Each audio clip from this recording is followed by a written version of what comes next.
அங்க வந்தான். வந்தவன் கோபமா இருந்தான். புத்தர் முன்னாடி போய் நின்னான். அவர் முகத்துல துப்பி விட்டான். என்ன காரணமோ தெரியல. புத்தர் முகத்துல எந்த மாறுதலும் இல்ல. பேசாம தன்னுடைய முகத்தை தொடச்சுக்கிட்டார். பக்கத்துல இருந்த சீடன் ஆனந்தனுக்கு பயங்கரமான கோபம் வந்துட்டுது.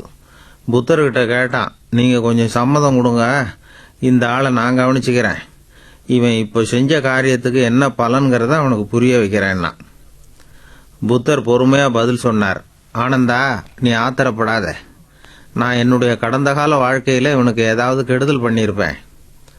இப்போ அவன் அதை திருப்பி கொடுத்துட்டான். எங்களுக்குள்ள கணக்கு தீர்ந்து போச்சுன்னார். அதுக்கப்புறம் அந்த ஆளை பார்த்து சொன்னார், ஐயா ரொம்ப நன்றி.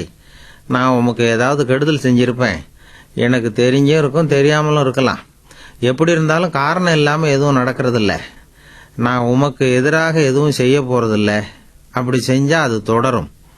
நன்றி. நீங்க ஏதும் சொல்ல வேண்டியது உண்டா அப்படின்னு கேட்டார். இதை கேட்டதும் அந்த ஆளுக்கு ஒன்றும் புரியல, குழம்பி போயிட்டான். ஏன்னா இவர் இப்படி சொல்லுவார்னு அவன் எதிர்பார்க்கல. நிச்சயமா தனக்கு அடி விழும் அப்படின்னு தான் அவன் நினைச்சுக்கிட்டு இருந்தான். அதுக்கப்புறம் அவன் ஒன்றும் பேசல. பேசாம வீட்டுக்கு போனான், படுத்தான். ராத்திரி பூரா தூக்கமே வரல. இப்படியும் இப்படியும் புரண்டு படுத்தான். காலையில எழுந்திரிச்சான். மறுபடியும் புத்தர்கிட்ட வந்தான். அவர் காலடியில பொத்துன்னு விழுந்தான். ஐயா, என்னை மன்னிச்சுருங்கன்னா. புத்தர் அவனை தூக்கி நிறுத்தினார். அதுக்கப்புறம் சொன்னார், இதை பாருப்பா, எல்லாத்தையும் மறந்துடு. நேற்றைய பொழுத நினைக்காத, அது நேற்றோட போயிட்டுது அப்படின்னார். கங்கை இருக்கே, அது காலங்காலமா ஓடிக்கிட்டு தான் இருக்குது. ஆனா நேற்றைக்கு ஓடின தண்ணீர் இன்றைக்கு கிடையாது. அது மாறிக்கிட்டே இருக்குது. அது மாதிரி தான் மனிதர்களும் மாறிக்கிட்டே தான் இருப்பாங்க. நேற்றுக்கு இருக்கிற மனுஷன் இன்னைக்கு இருக்கிறது இல்லை. அது புத்தரா இருந்தாலும் சரி, அவர் முகத்துல உமிழ்ந்த அந்த மனுஷனா இருந்தாலும் சரி, எல்லாரும் மாறத்தான் மாறுவாங்க. நேற்றுக்கு இருந்த கோபம் இன்னைக்கு கிடையாது. அதோட சுவடு கூட இல்லாம போயிட்டுது.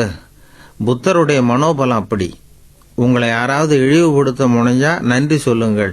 தூண்டில் இருந்து விடுபடுறதுக்கு அது நல்ல வழி அப்படிங்கிறது பெரியவர்கள் நமக்கு சொல்லி கொடுத்துருக்கிற ஒரு பாடம். இதெல்லாம் வாழ்க்கையில மிக உயர்ந்த ஒரு நிலை. சாதாரண நிலையில இருக்கிற நமக்கு இது எந்த அளவுக்கு சரிப்பட்டு வருங்கிறது வேற விஷயம். ஒரு ஆளு அப்பாவித்தனமா நின்றுகிட்டு இருந்தான். அந்த வழியா வந்தவன் இவன் எதிரில் நின்னான். முறைச்சு பார்த்தான். ஓங்கி ஒரு அறை கொடுத்தான். அறை வாங்கினவனுக்கு ஒண்ணுமே புரியல. கன்னத்தை தடவிட்டே பொறுமையா, ஏற்கனவே நான் உனக்கு ஏதாவது கெடுதல் பண்ணியிருக்கேனா அப்படின்னு கேட்டான்.